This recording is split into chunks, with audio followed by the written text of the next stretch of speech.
The sound of glass shattering split through the air. A wine glass lay in shards on the floor, red liquid pooling across the kitchen tiles. Except it wasn't just wine. The blood trickling from his knuckles mixed with it as he tightened his fist. His breathing was ragged, his body trembling, eyes wild with fury. "Tell me this is a joke," he growled, holding up the phone. "Tell me you didn't just send me a message meant for him." My stomach dropped. My mouth opened, but no words came out. I had sent the wrong text. I had sent my boyfriend a message meant for his best friend, a message that changed everything. Before we dive into the full story, let us know in the comments where you're watching this from. Don't forget to like and subscribe for more stories that challenge and inspire. I never wanted this to happen. OnlyFans was just a side gig, an easy way to make extra money without leaving my apartment. My boyfriend, Jason, had no idea. I made sure of that. I had a fake name, a different persona. It was harmless, at least that's what I told myself. Then there was him. The username Shadow Loyalist had been one of my biggest tippers from the start. He sent expensive gifts, left long, thoughtful messages. The kind that made my heart race, even though I knew I shouldn't care. But when he asked to meet, I shut it down immediately. It was just business. Or so I thought. Until I found out who he really was. It was Ryan, Jason's best friend. The moment I saw his name on the shipping label of a gift he sent, my world spun. He had been watching me, paying for my photos, obsessing over me while hanging out with my boyfriend. I should have blocked him. I should have ended everything. But I didn't. Instead, I let it continue. The flirting, the teasing, the gifts. It was intoxicating to know someone desired me this much, that someone was willing to spend for me. That's what made me reckless. That's what led to the text. Jason had planned a romantic dinner for Valentine's Day. Candles, music, the whole thing. But I was distracted. I had just sent Ryan a teasing message. Something playful. Something he'd eat up. I typed it out, hit send, and my blood ran cold. I had sent it to Jason instead. My stomach twisted as I watched the message deliver. I prayed for bad Wi-Fi, for a glitch, for anything that could undo what I had just done. No such luck. The read receipt appeared. And then... What the foo is this? My heart slammed against my ribs. I scrambled for my phone, typing out a pathetic excuse. But before I could hit send, Jason was already standing in the doorway. His face was pale, his eyes dark, his phone gripped tightly in his shaking hand. "This isn't real," he muttered. "You wouldn't do this."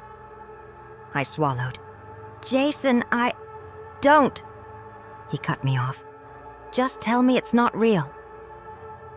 Silence. His breathing picked up.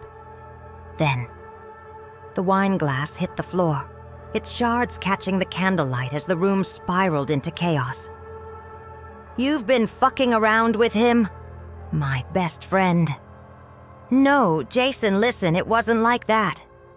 I tried to step forward, but he backed away like I was something filthy. "Then what was it?" His voice was breaking. "You took his money? Let him. What? Buy you?" I shook my head. "I didn't do anything with him, Jason. It was just online. It was... a lie?" He laughed bitterly. "Yeah, everything about you is a fucking lie, isn't it?" My hands were trembling. "Please, just let me explain." He turned away, shoving his hands through his hair, chest rising and falling rapidly. Then, a knock at the door. The air turned static. I didn't have to look to know who it was. Ryan. Jason's head snapped toward me, realization crashing into him like a bullet. "You told him to come here." My stomach lurched. "No, I swear I didn't." But Jason wasn't listening anymore. He was already moving toward the door. The next few seconds felt like slow motion. The door swung open. Ryan stood there, a stupid, hopeful smile on his face.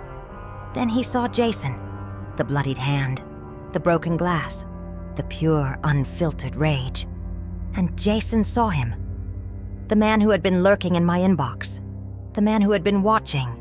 The man who had sent gifts and words and God knows what else. Everything snapped. Jason lunged. Ryan barely had time to react before Jason's fist collided with his jaw, sending him stumbling back into the hallway. I screamed, "Jason, stop!" He didn't. Another punch. Then another. Ryan hit the ground, blood smearing across the floor as Jason straddled him, his fists relentless. "You think you could steal her from me? You think you could buy her?" Ryan struggled, gasping. I never... Jason grabbed him by the collar, shaking him like a rag doll. "You don't get to fucking talk!" Blood dripped from Ryan's lip. Jason raised his fist for another blow. And that's when I saw it. The knife, Ryan's hand gripping the handle, the flash of silver, the look of pure terror in Jason's eyes as the blade plunged forward. It was over in seconds. Jason's body slumped. Ryan scrambled back, his breathing erratic, his hands shaking. My scream cut through the silence. Ryan turned to me, his face pale, horror-stricken. I didn't mean to. I dropped to my knees beside Jason, pressing my hands against the wound. No, Jason, stay with me. His breaths were ragged, shallow. Ryan took a step back. We need to call someone. We need to... I looked up at him, tears streaming down my face. "Get out!" His lips parted as if he wanted to argue, but the look in my eyes must have told him I meant it. Ryan turned, and then he ran, leaving me alone with Jason, with his blood on my hands. What would you have done in my place? Would you have told the truth? Covered it up? Tell me in the comments below. And if you enjoyed this story, don't forget to like, subscribe, and turn on notifications for more. Because in the world of secrets, love, and betrayal, no one gets out clean.